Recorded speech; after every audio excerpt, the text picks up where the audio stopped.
Salut à toutes et à tous, la Ranger Family, c'est Mousco, j'espère que vous allez tous bien. Aujourd'hui, on se retrouve pour la review de l'épisode spécial qui rendait hommage aux 30 ans de la franchise Power Rangers, et plus précisément un Power Ranger Mighty Morphin qui s'intitule Toujours vers le futur. Mais avant de donner mon avis sur l'épisode, on va se faire un petit récap. L'épisode commence avec Billy qui affronte seul Roborita et ses patrouilleurs avant d'être rejoint par les autres Mighty Morphin. C'est là que nous avons la toute première scène de combat avec en fond le thème mythique des Power Rangers. Billy est dépassé par la puissance de Roborita. Il était sur le point de se prendre l'attaque fatale de Rita, mais Trini intervient pour sauver Billy et se prend l'attaque de plein fouet et tombe dans le ravin. Billy veut annoncer la nouvelle à sa fille Min, tandis que Zack veut la préserver elle et en même temps le secret des Rangers. Mais malheureusement, elle surprend leur conversation et part sans dire un mot. Un an plus tard, on voit que Min vit avec Zack, qui est devenu son tuteur, et qui a quitté son poste au Congrès pour mieux s'occuper d'elle. Ils se rendent au cimetière afin de déposer des fleurs sur la tombe de Trini, mais Roborita, accompagnée de Sneezar et du Minotaur robotisé, interrompt les hommages. Elle finit par avoir Jason, Kim et Tommy grâce à Sneezar et son venin paralysant et les transforme en figurines. Zack et Billy sont dépassés par les événements. Ils sont obligés de battre en retraite. De retour chez Zack, avec Billy, ils essaient de savoir à quoi sert cette machine qui vole les pouvoirs des Rangers. Min, qui veut absolument se venger pour le meurtre de sa mère, essaye de convaincre Zack et Billy qu'elle est prête à les aider. Mais Zack et Billy refusent logiquement. Et Min, qui traverse différentes étapes du deuil de la perte d'un proche, se met à dire que Billy est responsable de tout ça. Qu'en gros, si sa mère ne s'était pas sacrifiée pour le sauver, elle serait encore en vie. Alors déjà, rien que dans les premières minutes de cet épisode, on voit clairement la direction que cet épisode veut prendre. Là, on sait que ce sera un ton beaucoup plus mature, beaucoup plus sérieux et légèrement plus sombre. En tout cas, bon, il prend quand même deux directions. Les hommages de l'actrice Twitrang qui est décédée en 2001 dans un accident de voiture. Twitrang, en gros, c'est l'actrice qui jouait Trini. Et la direction, l'autre direction, c'est l'épisode anniversaire qui va rendre hommage aux 30 ans de la franchise Power Rangers. Et plus particulièrement à Mighty Morphin. Au centre de commande, on a un petit flashback avec Billy et Alpha 8. On voit dans cette scène que Billy et Alpha travaillaient sur un tube transparent. Ils essayaient de ramener Zordon à la vie grâce à ses ondes d'énergie Z dispersées dans l'univers à sa mort dans Power Rangers dans l'espace. Malheureusement, l'expérience tourne mal puisque c'est une aura maléfique qui se libère de ce tube et qui prend possession du corps de Alpha 8. En effet, cette aura maléfique appartenait à Rita Repulsa. Elle explique qu'en gros, les ondes d'énergie Z de Zordon n'étaient pas les seules à être dispersées dans l'univers. L'aura maléfique de Rita Repulsa errait dans l'univers en attendant de se constituer un nouveau corps et exercer sa vengeance. Bon, moi je vais pas vous mentir, à mon premier visionnage, quand Rita avait expliqué comment est-ce qu'elle était revenue, j'avais soufflé parce que vous vous rappelez dans ma vidéo théorie avant la sortie concernant l'épisode spécial, j'avais dit que, j'avais émis des petites théories. En gros, je disais, parmi celles-ci, j'avais dit que peut-être que l'âme de Rita errait quelque part où on ne sait pas où. Et en fait, c'était exactement ça. Du coup, au début, la première fois, j'avais soufflé. J'étais là, je me suis dit bon, c'est de la merde. Clairement, je me suis dit c'est de la merde. Mais à mon deuxième visionnage, j'ai pris énormément de recul et je me suis dit ok. Donc ouais, le mal n'est jamais vraiment éradiqué comme on le dit de toute façon. Dans Power Rangers, on l'a vu à de nombreuses reprises. Mais en tout cas, vous pouvez comprendre ma toute première réaction. Parce qu'en fait, pour moi, ça aurait gâché ce sacrifice-là. Ça aurait gâché le sacrifice de Zordon dans Power Rangers dans l'espace. Il lui a dit, vas-y, si tu es un Power Rangers, ton devoir est de sauver l'univers. Donc tue-moi pour que ma vague d'énergie positive traverse l'univers et éradique le mal. Donc vous comprenez que on aurait fait passer Zordon pour un guignol. Mais bon, là, dans cet épisode-là, quand on sait qu'en fait, Billy et Alpha travaillaient pour le faire revenir parce que ces espèces d'ondes erraient dans l'univers. Et en fait, ce qu'ils essaient de faire, c'est qu'ils essaient de rassembler toutes ces ondes dispersées pour essayer, j'ai pas dit essayer, mais bon, je pense qu'il va revenir parce que je les vois mal commencer une intrigue et ne pas la terminer. Ça, c'est sûr et certain. De toute façon, si Rita peut revenir, Zordon peut revenir aussi, clairement. Donc, je disais, en fait, ils essaient de travailler pour que ces ondes d'énergie se rassemblent pour faire revenir Zordon. Vous voyez ? De retour dans le présent, on est sur la Lune avec Roborita qui veut capturer plus de Rangers pour sa machine temporelle. Parce que son plan est de remonter le temps et plus précisément en 1993, au moment où elle a été libérée de sa poubelle de l'espace, afin d'informer la Rita du passé sur l'avenir qui l'attend et de tuer les adolescents avant qu'ils ne deviennent des Rangers.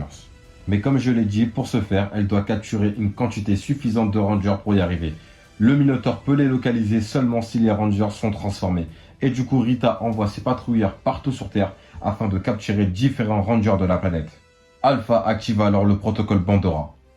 Comme j'avais deviné, en gros, le protocole Bandora, c'est l'espèce de projet Avengers En gros, ce projet consiste à rassembler toutes les équipes de Power Rangers de la planète pour affronter une grande menace. Et par grande menace, je veux dire le retour de Rita.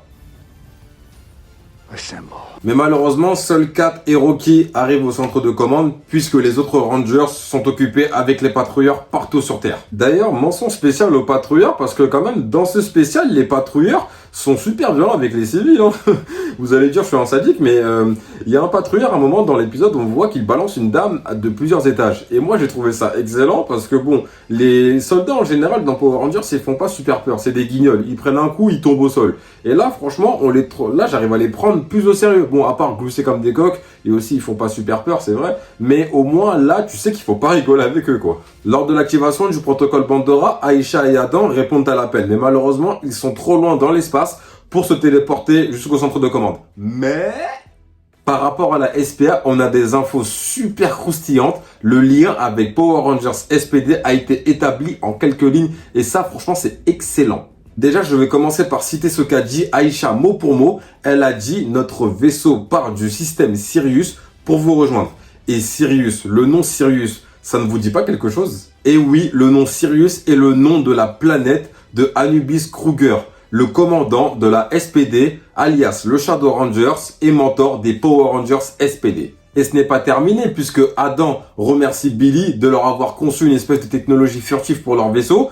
Et cette technologie leur a permis d'échapper, eux et leur équipe, à l'Empire Troubian. L'Empire Troubian sont les antagonistes de Power Rangers SPD et sont dirigés par l'empereur Grum. Comme je l'ai dit, c'est excellent et c'est tout ce qu'il me fallait. Je voulais juste qu'on canonise la SPD dans le présent. Après oui, vous m'avez bien compris, la SPD est canon, est bel et bien canon dans l'univers de Power Rangers, avec un super méga force. Il figure même dans la base de données légendaire que Mick a présenté dans Dino Fury. Mais en fait, je voulais juste au moins une petite mention sur le présent. Est-ce que la SPD, est-ce que l'Empire Troubian existe toujours? Est-ce qu'elle existait? Parce que bon, SPD ça se passe en 2025 et là on est en 2023, vous voyez. Donc au moins une petite mention par rapport à l'académie, n'importe. Là franchement c'était super, c'était top.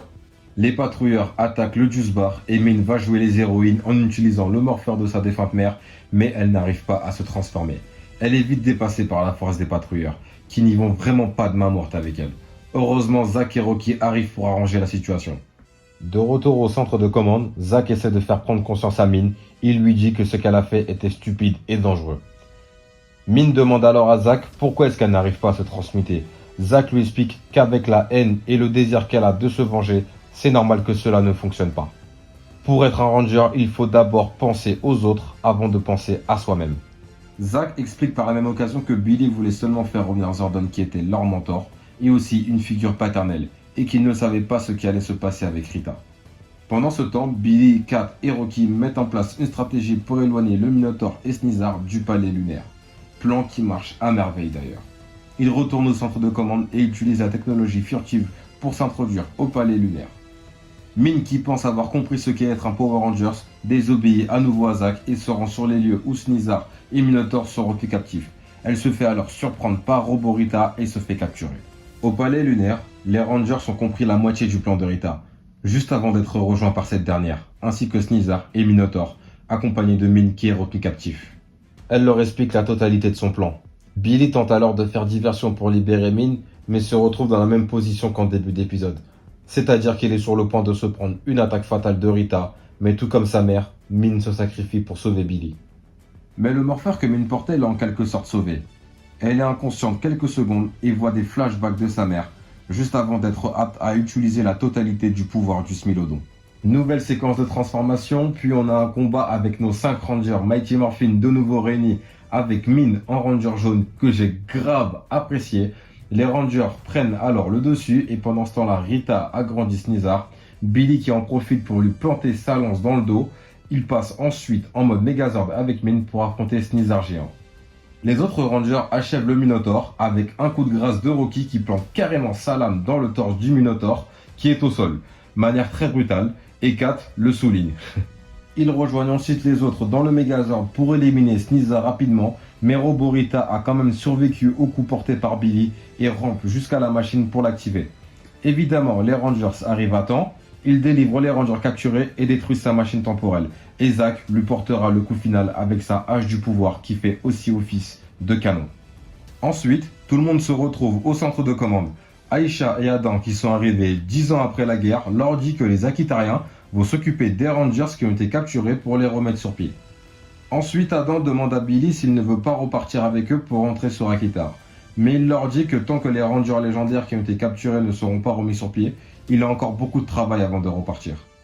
Pour finir, nous avons une scène sympathique au Juice Bar entre Billy, Zack et Min. Min qui s'excuse pour toutes les réflexions méchantes faites envers Billy. Elle leur parle ensuite des flashbacks qu'elle a eu de sa mère. Puis l'épisode se termine avec un bel hommage à Tuitran, l'actrice qui jouait Trini, morte dans un accident de voiture en 2001, ainsi que Jason David Frank qui jouait le célèbre Tommy Oliver, décédé récemment en novembre 2022. Et c'est ainsi que se termine l'épisode Power Rangers toujours vers le futur. Alors, on a fini le récap de cet épisode, la Ranger Family. Du coup, je vais vous donner mon avis sur cet épisode. Franchement, moi, je l'ai trouvé super sympathique, l'épisode. Il n'était pas oufissime, on va pas se mentir, il n'était pas oufissime, c'était pas un épisode spectaculaire non plus. Et il n'était pas nul non plus, parce que j'avoue que j'ai vu plusieurs retours dans les commentaires, par exemple, de ma vidéo théorie ma vidéo théorie avant la sortie de cet épisode-là. J'ai vu qu'il y avait au moins peut-être 3-4 personnes qui se sont plaints de cet épisode-là. En gros, il était un peu nul, que c'était clairement du Power Rangers. Alors que moi, je pense que c'est juste un peu de la mauvaise foi, je trouve. Enfin, c'est que mon avis, hein. Je vous critique pas, je vous insulte pas, bien sûr. Mais en fait, cet épisode-là, il mérite un deuxième visionnage et vous devriez le re-regarder parce que moi, au premier visionnage, je vous avais dit, hein, j'avais été un tout petit peu dur. Bon, je ne l'ai pas dit sur Twitter, je l'ai gardé un peu pour moi parce que tout mérite une seconde chance. Voilà. Du coup, j'ai fait un deuxième visionnage pour faire cette review-là et pour avoir un peu de recul sur certaines choses. Et moi, c'est ce que j'ai fait. C'est ce que j'ai fait là et c'est ce que je vous explique. Franchement, l'épisode, il n'était pas nul. En plus de ça, 55 minutes. L'épisode, quand tu es bien concentré dedans, quand tu es à fond, ça commence direct. Tu vois, on ne tergiverse pas. Les 55 minutes, dès qu'elles passent, franchement, elles passent rapidement. Tu vois, tu sens pas l'épisode passer. Et ça, franchement, j'ai bien apprécié, vous voyez. Surtout le ton de l'épisode, l'ambiance. En fait, c'est un truc beaucoup plus mature. On sent qu'ils ont fait quelque chose pour pour ceux qui ont connu Mighty Morphin au tout début, voire même pour nous, les adolescents qui ont grandi avec l'ère Disney. En fait, c'était pour un public beaucoup plus mature. Même Simon Bennett, le producteur exécutif de l'épisode, l'a dit. En fait, Cosmic Fury, par exemple, sera pour les enfants. Ce sera une adaptation pour enfants, le truc qu'on a lambda, quoi. Et là, cet épisode-là, spécial, il était vraiment fait pour les adultes. Et en plus, ça se voyait quand tu voyais par exemple Rocky achever le Minotaur, comme ça il le plante une lame, le Megazord qui plante Sneasar pour l'éliminer, on voit quand même le Megazord planter Sneasar et on voit le sang de Sneasar sur l'épée du Megazord. Quand même, je dis pas que c'est super violent non plus, mais quand même, c'est quand même assez sombre. Comme je dis en début d'épisode, les enjeux sont directement mis en avant, on ne tergiverse pas, et franchement, c'est ce qui me plaît, parce que moi, quand on parle trop longtemps, moi c'est bon, au bout d'un moment, on finit par me perdre. Et du coup, cet épisode-là, c'est ça le plus. Là, on ne tergiverse pas, on rentre directement dans le vif du sujet. Bien sûr, il y a des gens aussi qui se plaignent parce que, enfin, ils se plaignent. Ils ont un peu, ça leur a un peu fait chier que ça soit un peu tourné autour de Trini. Et ça, je peux comprendre un tout petit peu, mais d'un côté, quand on y repense, fallait bel et bien au moins faire des hommages à cette actrice-là parce qu'elle est quand même décédée en 2001. 22 ans après, on lui fait vraiment hommage. Parce que bon, elle a eu un petit message d'hommage dans Power Ranger Time Force pour l'épisode, il nous semble, La Défaillance. Je crois que c'est l'épisode La Défaillance, hein, je crois que c'est bien ça. Et en tout cas, vous me direz dans les commentaires si je me trompe, on lui a fait un petit hommage. Mais là, franchement, c'est un super bel hommage, je trouve.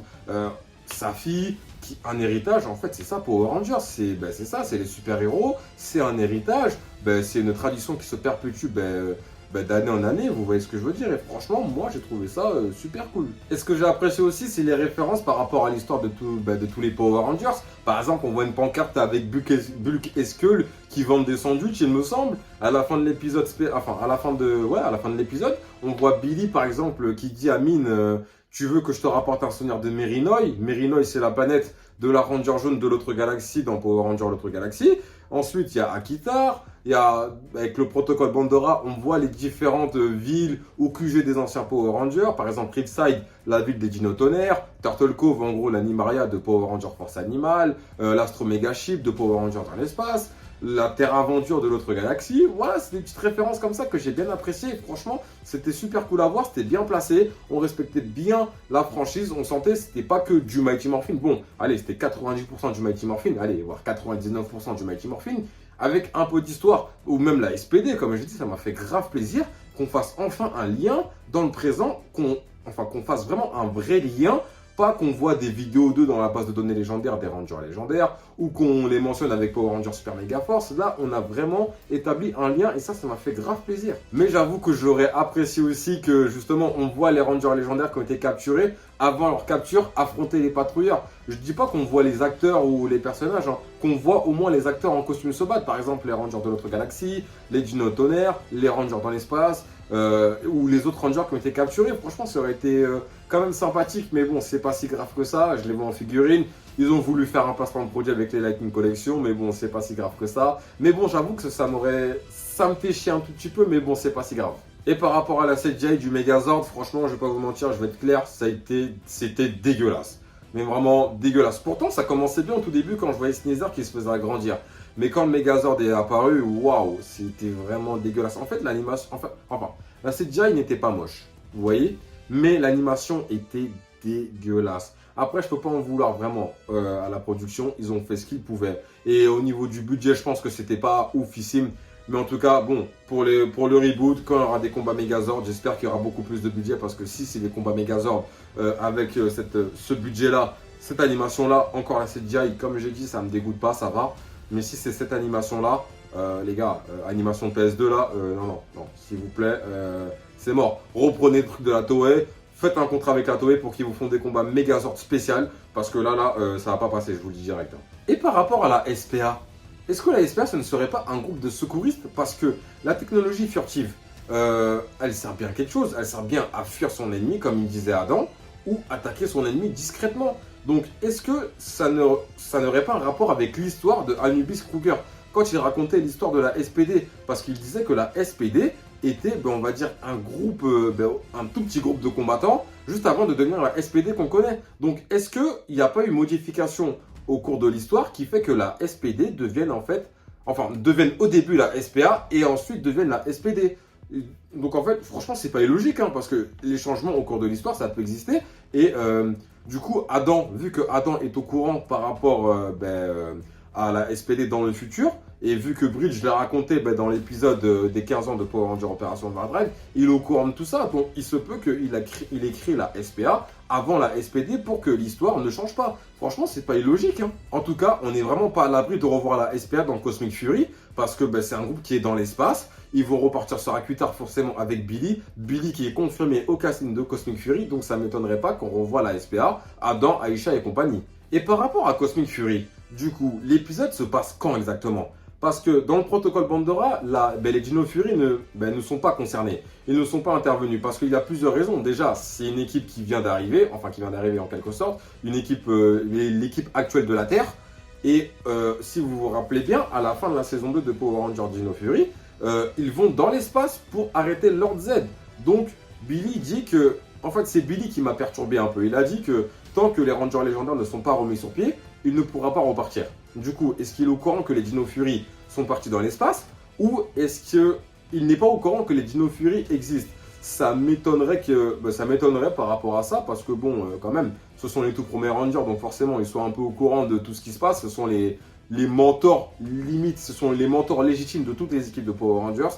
Donc, à mon avis, je reste sur ma première hypothèse qui fait qu'ils sont dans l'espace actuellement et que peut-être là, dans Dino Fury, on aura une explication logique à ça. Et par rapport à Cosmic Fury, imaginez si Zordon revient, qu'il prend part au combat et qu'il a une armure de combat confectionnée par Billy qui est encore une fois confirmé au casting de Cosmic Fury. Il prend part à la bataille finale contre Zordon avec les Cosmic Fury, les Mighty Morphin, voire les autres Rangers légendaires pour une bataille légendaire incroyable. Imaginez ce délire-là. Et franchement, c'est pas illogique encore une fois, hein. Franchement, ce serait super hypant. Zordon qui prend part vraiment au combat et contre Lord Z, hein, voilà, parce que Zordon ne s'est jamais battu et Lord Z aussi s'est jamais vraiment battu. Donc si on les voit dans cette saison 30, saison anniversaire, les voir se confronter avec une bataille légendaire avec l'armée de Z plus l'armée de Zordon, enfin les Rangers légendaires quoi, franchement ce serait super épique. Pour finir, concernant l'avenir de Mine, franchement, Mine, franchement, je l'ai bien apprécié dans cet épisode-là. Hein, et j'espère qu'elle va continuer et j'espère qu'elle va revenir dans Cosmic Fury.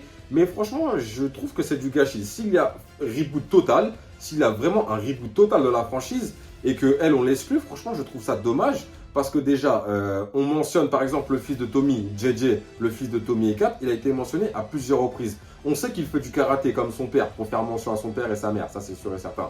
Mais je vois bien JJ devenir un Power Rangers aux côtés de Mine, intégrer l'équipe de Mine, devenir le nouveau Mighty Morphin Hiver, pourquoi pas.